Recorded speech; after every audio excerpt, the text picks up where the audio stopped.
Hey everyone, Aaron here from Push Square with our review of Metro Awakening, arguably the biggest PSVR2 release of this year. I was delighted to be on reviewing duties for this one, so let's see if Vertigo Games has pulled it off. Metro Awakening is a big shift for Vertigo Games, the team behind the zombie-slaying Arizona Sunshine series. Now, while the wacky and bloody antics of those games are a relatively easy fit for the VR format, the Metro series is all about stealth, bullet counting, and that dread-inducing atmosphere, so it's a little bit different and a little bit harder to capture that in VR. Admittedly, I had concerns as to whether Vertigo could actually transfer the hallmarks of the series to the VR format whilst still capturing that horror atmosphere. But not only has it proved that it can, it's also delivered one of the best games on PSVR2. Set a handful of years before the mainline series, Metro Awakening sets you in the shoes of Serdar, a survivor condemned to a life within Russia's metro system during a post-apocalypse. Nestled within a small community, Serdar's wife Yana is in need of medication as she's haunted by the sound of her dead son's voice. So, with a pistol by your side and a trusty gas mask strapped to your backpack, you head out to the dangers and horrors of the metro system. Obviously, things get more complicated the further you go along, but it is immediately clear that Vertigo has nailed the aesthetic of the Metro series, with thrown together lodgings lit up by the amber hue of nearby barrel fires. As you explore the cavernous metro, you'll witness no end of horrific sights, from dilapidated camps littered with human remains to mutant nestings speckled with radioactive mushrooms. It looks fantastic, all of it, in the grimmest sort of way, and it's thick with this deeply unnerving atmosphere. Now, while it's not quite as visually impressive as something like Horizon Call of the Mountain, the lighting, which is doing a lot of the heavy lifting here, gives Metro Awakening a much more realistic sense of setting. The green glow of mushrooms, the flickering lights, or even just a flashlight upon your head all nail the grungy feel of the series as you sneak around horrid monsters and deranged survivors. The entire visual package comes together masterfully thanks to the immersive VR features that Vertigo has implemented. It can be as small as wiping the condensation off your gas mask visor, or flicking on your lighter to burn away some cobwebs, or even bringing out this charging device to top up your flashlight battery. There's plenty of memorable VR specific moments that massively amp immersion. It's hard to beat pushing through a terrifying spider infested area, scanning above and below, gun at the ready, only for a giant spider to pounce at you and crawl around the back of your skull, with the feel of its creeping legs articulated through the headset haptics. It's moments like these that simply cannot be replicated in the flat screen format. To face such creepy crawlies, you have Metro Awakening's admittedly limited roster of weaponry, although each gun is satisfying to fire off thanks to the returning shooting mechanics from Arizona Sunshine 2. Manually ejecting a magazine and slapping in another, or slotting in each shotgun shell is never not cool, and thanks to the PSVR2 Sense controller haptics, each shot has some real power behind it. Things have actually improved from the Arizona series too, as you can now hold a weapon from the barrel while you do something else with your trigger hand. The entire process of firing, reloading and switching weapons becomes second nature after some time with the game. Now, just while we're talking about guns, the lack of ammunition in this game is one of my favourite things about it.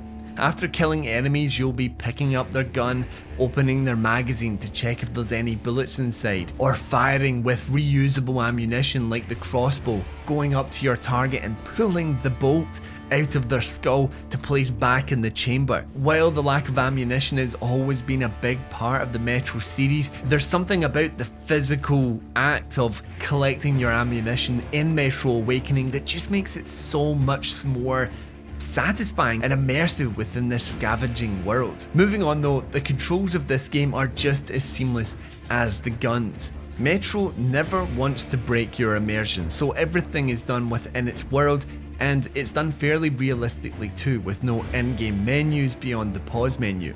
A big caveat to this, I will say, is that there are loading screens between certain levels. Otherwise though, everything is in world. So for example, you turn on your flashlight by pressing R2 while holding the controller to your head. Your rifle is stored over your right shoulder. Grabbing your left shoulder with your right hand brings out your backpack, and so on. Even something as menial as checking ammunition can be done by sight, inspecting either the side of the magazine or even partially pulling back the chamber. Now there will be the odd moment when you accidentally grab your backpack instead of ammunition, but Metro Awakening is largely free of the finicky controls most other VR shooters are plagued with. It is thrilling to stalk your enemies, closing one eye to line up the shot with your crossbow.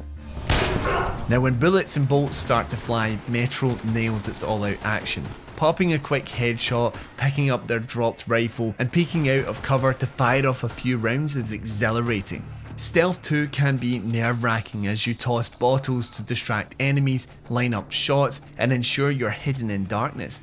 Enemies will actually notice your flashlight if you leave it on. The biggest flaws in all of this are the game's melee knockouts, which are incredibly easy to mess up as you strike enemies in the head from behind, and enemy footsteps, more specifically the sound of them. They can be quite hard to place at times. Nevertheless, putting all of its mechanics and visuals together, there are some segments within Metro Awakening's campaign that are truly heart-pounding. The music is unnerving, the lighting is popping off, and the controls fade away into the background, meaning it's incredibly easy to just completely lose yourself in this game. For those looking for that narrative experience, I have to say this is the biggest bone of contention that I have with Metro Awakening. The whole thing starts off strong enough, with likeable characters and convincing mocap for a VR game at least, and admittedly I was never bored with its story. But the further the game leans into the supernatural, a pillar of the Metro series, the less engaged I was with our character's plight.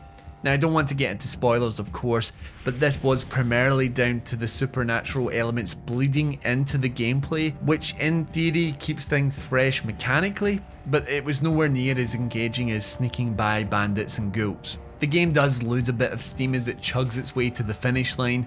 I would have loved a bit more variety in its setting. The emotional climax of its story left me feeling a bit indifferent, to be honest, and there were maybe one too many on-rail shooter moments. However, none of that left a stale taste in my mouth thanks to the riveting gameplay moments sprinkled across its 10-hour campaign. Now just to briefly touch on some performance issues, the game did crash a handful of times while loading up new areas. Sometimes I would load into an area and not be able to move for a few seconds, and I had roughly 2 or 3 instances of the frame rate dropping momentarily. However, the vast majority of my technical experience with the game was flawless, with these issues being few and far between in the grand scheme of things. I am sorry that I ever doubted Vertigo to pull off a Metro VR game. The Dutch devs have masterfully captured the essence of this cult series and amplified its best traits with myriad VR specific mechanics. I had some issues with its story, yes, and I would have liked a tad more setting variety, but the highs are just so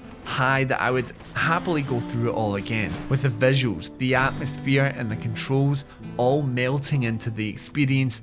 Metro Awakening is easily one of the most immersive VR games that I have ever played. I'm giving Metro Awakening a 9 out of 10. Thank you everyone for checking out our review of Metro Awakening. Do let me know down in the comments if you plan to pick this one up, and when you're down there, remember to like the video and subscribe to the channel for more PlayStation video content. Anyway, I appreciate you as always, and until next time, I've been Aaron, and this has been Push Square.